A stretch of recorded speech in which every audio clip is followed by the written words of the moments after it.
Oke guys, kita sekarang sedang berada di kantor DPRD Sulsel, sedang mencoba mengikuti rapat paripurna terkait pembahasan perubahan RPJMD, rencana program jangka menengah daerah Provinsi Sulawesi Selatan, dan juga terkait mengenai nota keuangan APBD tahun 2021.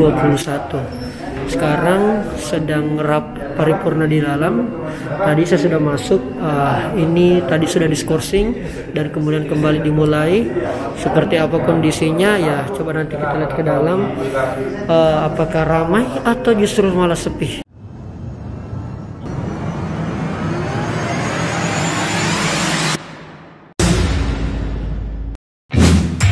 Halo, assalamualaikum guys.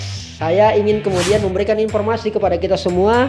Waktu itu saya datang ke kantor DPRD Provinsi Sulawesi Selatan, wakil rakyat di sebuah provinsi yang saya kira penduduknya menghampiri 10 juta. Dan waktu itu memang saya sudah mendapat informasi beberapa hari sebelumnya akan ada rapat paripurna DPRD Provinsi Sulawesi Selatan terkait tanggapan mengenai pidato gubernur rancangan tentang perubahan peraturan daerah nomor 1 tahun 2019 mengenai RPJMD, rencana program jangka menengah daerah tahun 2018 sampai 2023, dan juga mengenai nota keuangan mengenai APBD tahun 2021. Jadi di dalam rapat paripurna itu mendengarkan tanggapan daripada anggota DPRD Provinsi Sulawesi Selatan dari beberapa fraksi.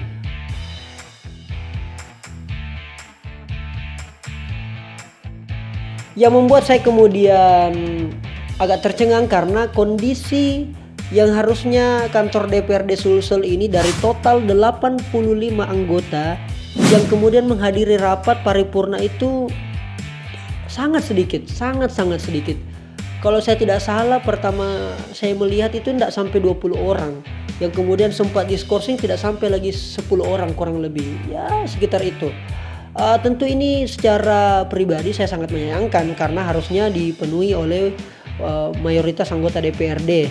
Tetapi informasi katanya ada juga yang ikut melalui via daring, via Zoom. Nah, saya kira ini juga kadang-kadang menjadi celah karena bisa melalui Zoom. Akhirnya ya ikutnya hanya sekedar formalitas menurut saya. Saya mencoba mengikuti satu persatu perwakilan setiap fraksi dengan juru bicaranya menyampaikan pandangan-pandangannya.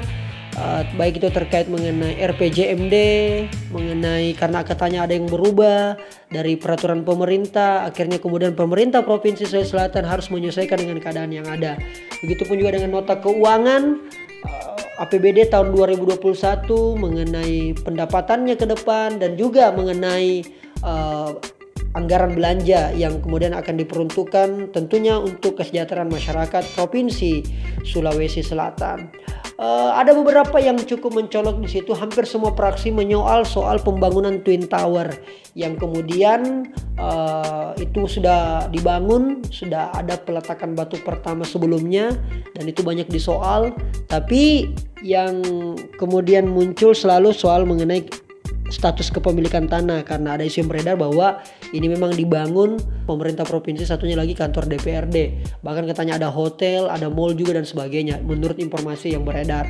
Dan bahkan juga ada informasi di salah satu akun media sosial bahwa ini dibangun tanpa APBD, tapi kemudian efeknya adalah pemerintah provinsi harus berutang selama 25 tahun. Itu juga sempat disoal, termasuk juga bendungan yang ada di Kabupaten Bone yang kemudian tidak sesuai dengan permintaan warga. Ya, itu yang saya kira terjadi gambaran pada saat rapat paripurna. Namun yang menjadi soal saya secara pribadi adalah soal lowongnya beberapa kursi di kantor itu, padahal mereka banyak berkorban untuk mendapatkan kursi di situ. Nah, ini saya kira bisa menjadi pelajaran ke depan dan bisa juga menjadi semacam untuk bisa melihat seberapa serius perwakilan kita untuk memperjuangkan hak nasib kita masyarakat Sulawesi Selatan dari semua kalangan. Bagaimana komentar Anda? Apa tanggapan Anda? Silakan kita berdiskusi di kolom komentar, dan pastikan jadilah netizen yang cerdas. Terima kasih. Assalamualaikum warahmatullahi wabarakatuh.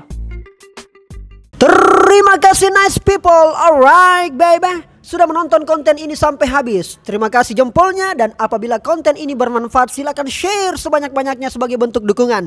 Dan silakan juga komentar baik berupa saran, masukan, kritikan atau sekedar pujian. Alright, ular piton sedang mengunyah makan di pagi-pagi. Silakan nonton video sebelumnya dan subscribe sekali lagi dan lagi.